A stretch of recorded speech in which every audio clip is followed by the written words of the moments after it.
এক বনে বাস করত এক অহংকারী সিংহ। একদিন খাবারের তাগিদে জঙ্গলে বেরিয়ে পড়ল সে।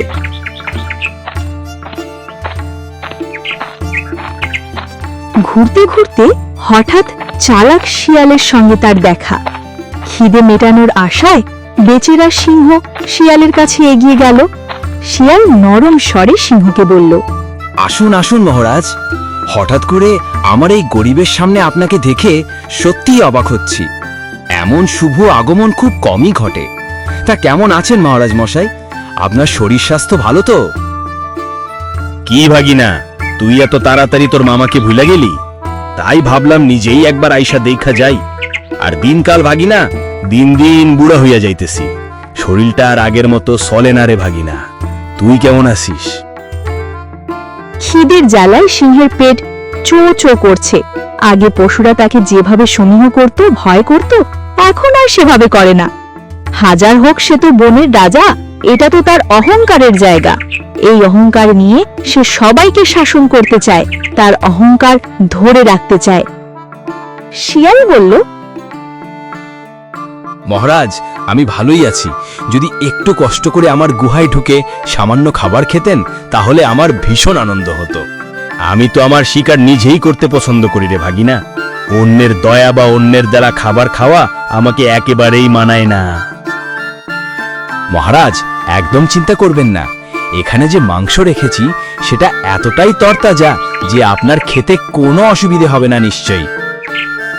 আচ্ছা ভাগিনা, তুই যখন এত আদর করে কইতাছস তখন আমি না করলে চলে না। তুই তো আমার আপন মানুষ, তাই তো সম্মান রাখলাম। সিংহ খাওয়া শুরু করলো। শিয়াল এতক্ষণ চুপ করে দেখছিল। সিংহ যখন দাঁত দিয়ে মাংস চিবিয়ে চিবিয়ে খাচ্ছিল, অমনি শিয়াল চেঁচিয়ে উঠল, সাবধান মহারাজ, দাঁত দিয়ে এত জোরে কামড়াবেন না। আস্তে আস্তে না খেলে ঠিকমতো হজম হবে না, আর আপনি কিন্তু পরে অসুস্থ হয়ে যেতে পারেন। তুই চিন্তা করিস না ভাগিন, টাটকা মাংস আমার খুবই প্রিয়। তাই ঠিক ভাবলাম রোজ একবার করে তোর কাছে আইসা এমন সুস্বাদু খাবার খাইয়া যেমনে। শিয়াল বুঝতে পারে সিংহ তার সঙ্গে চালাকি করছে। শিয়াল তার কিছু বন্ধুকে নিয়ে শিকারে নেমে পড়ল। শিকারও পেয়ে গেল সহসা। হরিণটা বেশ দেখতে, ছোট হলে দারুণ নাদুস নদুস। সব শিয়াল মিলে হরিণটাকে কবজায় নিয়ে ফেলল।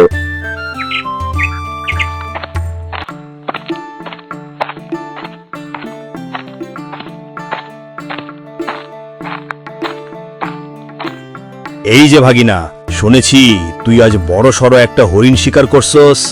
আমার পেট তো বিশাল, তাই 3 ভাগের 2 ভাগ আমার জন্য রাইখা দিবি। ভাগিনা, তুই তো ছোট আর তোর পেটও ছোট, তাই বাকি 1 ভাগ দিয়া তোর জন্য যথেষ্ট হইব। শিয়াল সিংহের মাংস ভাগের কথা শুনে বেজার অখুশি। কি বলবে কিছুই মাথায় আসছে না তার। সে সিংহের কথা মতো 2 ভাগ মাংসই ওকে দিয়ে আফসোস করতে থাকলো। শিয়াল মনে মনে ভাবলো, আমি খাবার সংগ্রহ করব আর সিংহ এসে খাবে, এটা তো কিছুতেই মেনে নেওয়া যায় না। শিয়ালের মাথায় একটা বুদ্ধি এলো। সে চালাকি করে বেশ কিছু খাবার জমা করলো।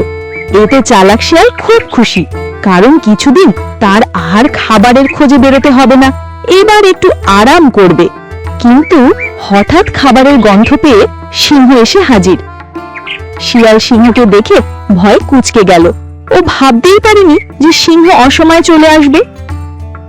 সিংহ বলল, কই রে ভাগ্নে, আমার ভাগটা কই?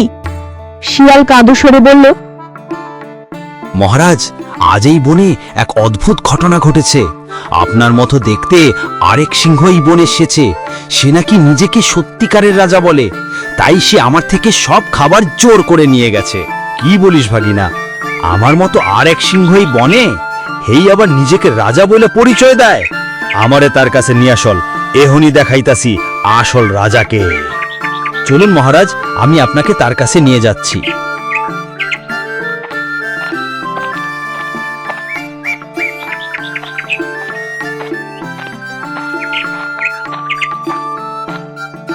মহারাজ, মহারাজ, ওই তো ওই জলের ধারে।